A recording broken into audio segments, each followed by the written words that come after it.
Bonjour, nouveau numéro de Megatrend sur Boursorama. Merci d'être là avec nous. Aujourd'hui, on vous parle de la thématique de l'alimentation parce qu'il faut nourrir la planète et c'est l'un des grands défis évidemment qu'il faut relever, produire plus, mieux, tout en réduisant évidemment l'impact sur la planète. Bonjour messieurs, Stéphane Soussan, bonjour. Bonjour. Et Jean-François Bay, bonjour. Oui, bonjour David.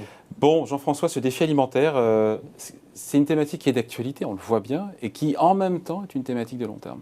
Oui, vous savez, David, une des valeurs qui est la plus performée depuis le début de l'année, malgré le crack sur les marchés en 2022, c'est une valeur comme Danone dans le CAC 40. On est encore positif, on est dans le vert.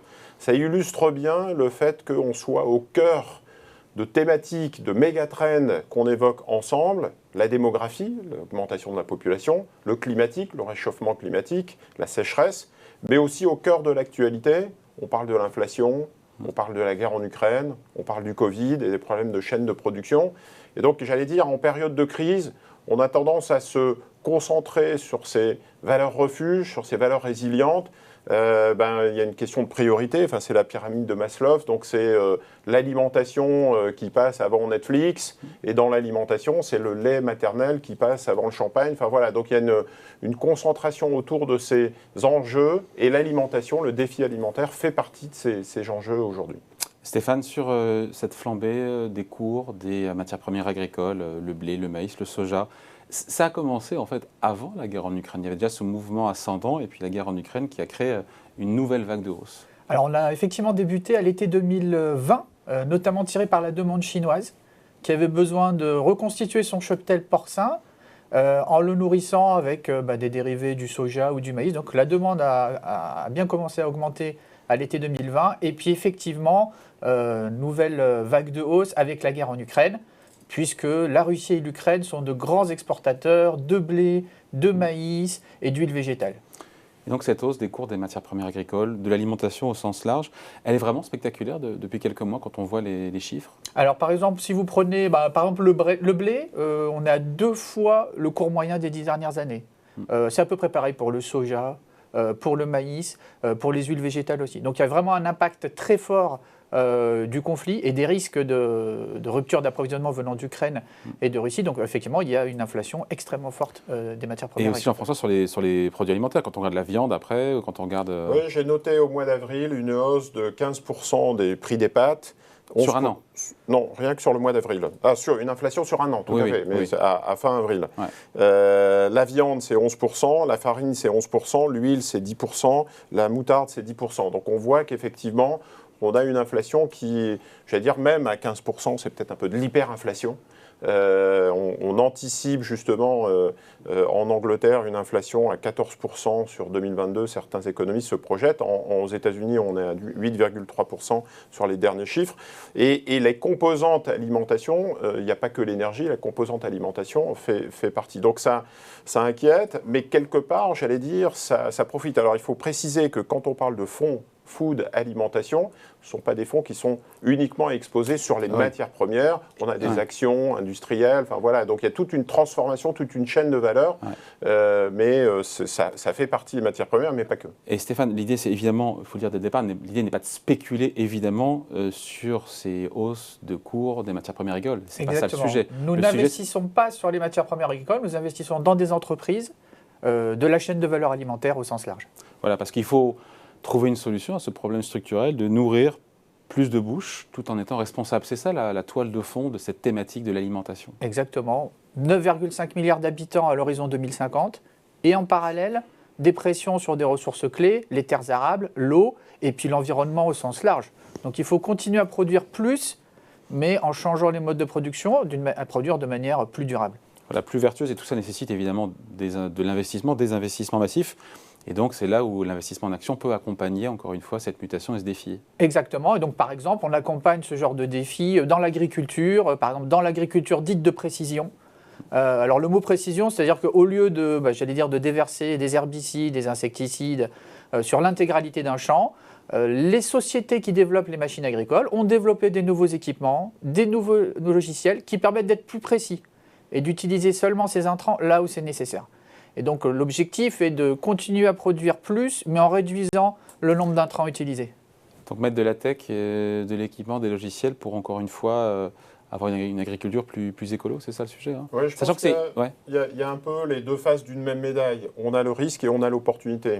Le risque, c'est la faim dans le monde. On voit bien que si on spécule ou si les prix alimentaires augmentent énormément, j'ai noté les dernières statistiques, c'est 1 être humain sur 6 aujourd'hui qui est considéré comme sous-alimenté, donc c'est 1 milliard de personnes, et ça peut s'accélérer, ça va s'accélérer si effectivement les prix continuent à augmenter. Donc le blé, comme on vient de l'évoquer, les matériaux, les aliments fondamentaux.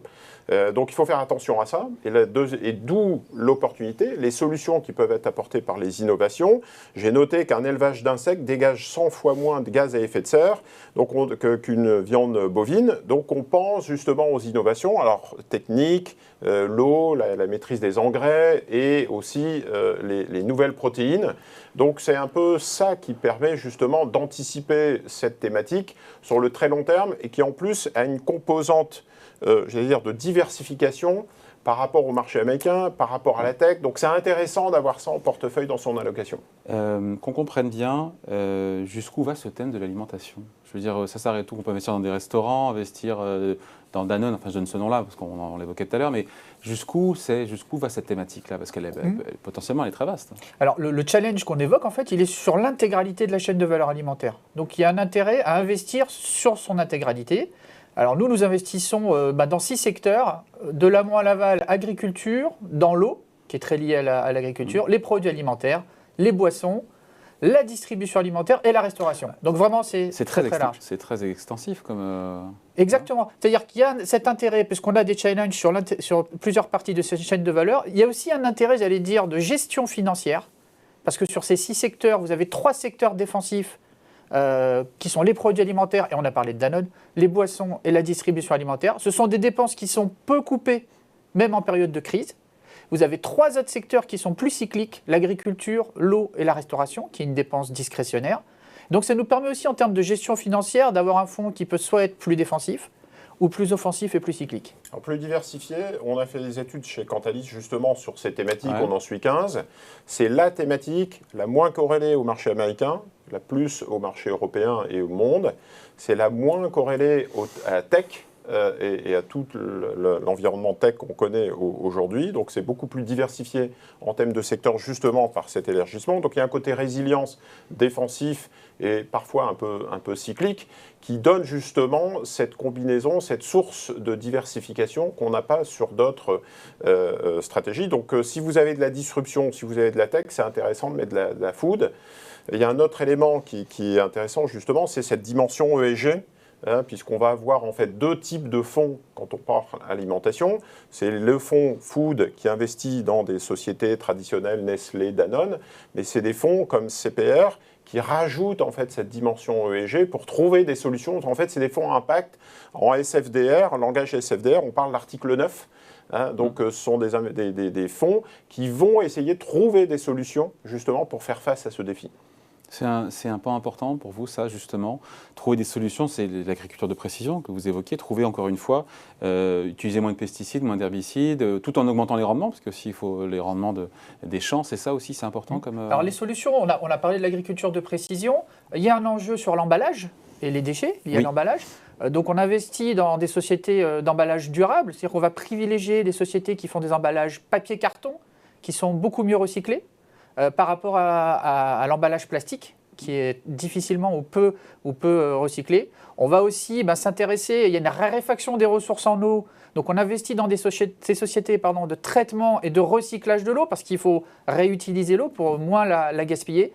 Donc ce sont aussi des solutions qui ont un impact sur l'environnement. Thématique donc défensive par excellence, moins volatile, vous disiez Jean-François, moins corrélée à la tech américaine, ce qui est bien en ce moment. Donc pour le coup, depuis le début de l'année, c'est un secteur une thématique qui se porte mieux en différentiel. La thématique intelligence artificielle baisse de 50%, la thématique défi alimentaire, food, baisse de 5%. Donc on voit effectivement cette résilience sur cette partie court terme. Et puis c'était aussi le cas sur le moyen-long terme, cet aspect diversification par rapport à l'hégémonie américaine ou par rapport à l'hégémonie sur les GAFAM et la tech. Donc c'est des éléments intéressants. Et puis aussi élargir le spectre d'investissement sur des petites et moyennes valeurs. Donc c'est une question que je pose aux gérants. Est-ce que c'est intéressant aussi de ne pas se concentrer juste sur les méga caps et les blockbusters, mais essayer de trouver, j'allais dire, des opportunités aussi sur des petites et moyennes valeurs? Est-ce que c'est un champ que vous, sans jeu de mots, que vous explorez? Alors effectivement, c'est une source de performance en fait, puisqu'on va pouvoir trouver des sociétés qui mais sont à la marge, un peu plus pures. Alors si on va avoir à peu près un tiers du fonds qui va être sur des capitalisations boursières de moins de 20 milliards de dollars. Donc on a quand même un certain vivier de sociétés de moyenne capitalisation. Et c'est là où on peut trouver souvent des pure players. On a parlé des tendances, des solutions. On peut mentionner dans ces sociétés de capitalisation moyenne les sociétés qui fournissent des ingrédients à ces grandes sociétés alimentaires, qui vont fournir soit des arômes, soit des probiotiques, des vitamines, pour changer, améliorer les recettes, leur fournir des ingrédients plus naturels. Donc c'est une source de performance, effectivement. Il y a une vingtaine, Jean-François, de fonds, c'est ça, qui sont distribués, commercialisés en France. C'est ça, Quelle lecture macro vous avez de ces 20 fonds qui existent? On va retrouver un petit peu les deux profils que j'évoquais tout à l'heure. On a effectivement des fonds qui vont se positionner sur la thématique allocation sans dimension ESG, et donc vous investissez dans des belles valeurs plutôt blockbuster de l'alimentation. Je le disais, j'ai Nestlé, Coca-Cola, PepsiCo, Diageo, Danone, etc., Unilever, McDonald's. Et puis on va avoir des fonds, j'en ai noté deux, qui sont plutôt sur cette notion de défi alimentaire. Dans un fonds alimentation, c'est vrai qu'on peut se poser des questions quand même, non? Oui, on parle de toute la chaîne de valeur et on parlait des produits et de la distribution et de l'industrie agricole et des tracteurs. Enfin, voilà. Donc si vous intégrez les 4 dimensions, vous pouvez aller jusqu'à la restauration et la distribution. Si vous revenir sur les fonds qui ont cette approche ESG, j'en ai noté 2. Donc j'ai de Degroof Petercam Sustainable Food, qui est un fonds 4 étoiles et qui résiste bien puisque depuis le 1er janvier, il est à moins 5%. Et j'ai bien évidemment CPR Invest Food for Generation, qui est en baisse de 6% depuis le début de l'année, qui est un fonds 3 étoiles. SFDR 9, 2 labels, le label français et le label luxembourgeois. Voilà, donc c'est 2 idées, ou en tout cas 3, avec la partie Stéphane plus va vous dire que son fonds fait 8,5% par an de performance depuis qu'il a été créé en 2017. Oui, c'est ça. Depuis le septembre 2017, le rendement annuel est autour de 8,5% par an. Donc ça a été plutôt robuste. L'objectif, c'est de quoi? C'est de battre quoi? Il y a un indice de référence. Alors l'indice de référence, c'est le MSCI World. Et la promesse, en fait, quand même produit, j'allais dire, c'est dans le temps, à moyen terme, de faire mieux que le marché. Puisque notre objectif, c'est de trouver des thématiques qui vont être plus porteuses que la moyenne du marché. Est-ce que 2022, est-ce que c'est voir des cours à la baisse, c'est aussi une opportunité? On pourrait le dire pour la tech qui a perdu, enfin le secteur de l'intelligence artificielle qui a perdu 50%, mais on se dit que c'est aussi une opportunité de faire son petit marché? Alors, si vous regardez globalement les valorisations sur le marché, on est quand même revenu, et sur le marché américain, à peu près une moyenne historique des valorisations sur les 10 dernières années. Marché européen, marché japonais, on est même un peu en dessous. Donc, effectivement, on commence à avoir, on a une normalisation des valorisations, ce qui veut dire effectivement qu'il y a des opportunités qui vont arriver. Jean-François, une question? Moi, j'avais une question sur la répartition géographique. Et si on peut, soyons fous, des exemples de valeurs ou le top 10 holdings du portefeuille aujourd'hui. Donc, répartition géographique. Est-ce que combien pèse l'Europe, par exemple, par rapport aux États-Unis et au reste du monde? Alors, et aussi une question au passage, je suis enchéri sur les secteurs controversés, encore une fois, l'alcool, l'agriculture intensive. Est-ce que c'est quelque chose que vous regardez, que vous mettez de côté? D'accord. Alors, effectivement, juste l'alcool, nous n'investissons pas dans l'alcool. Ouais.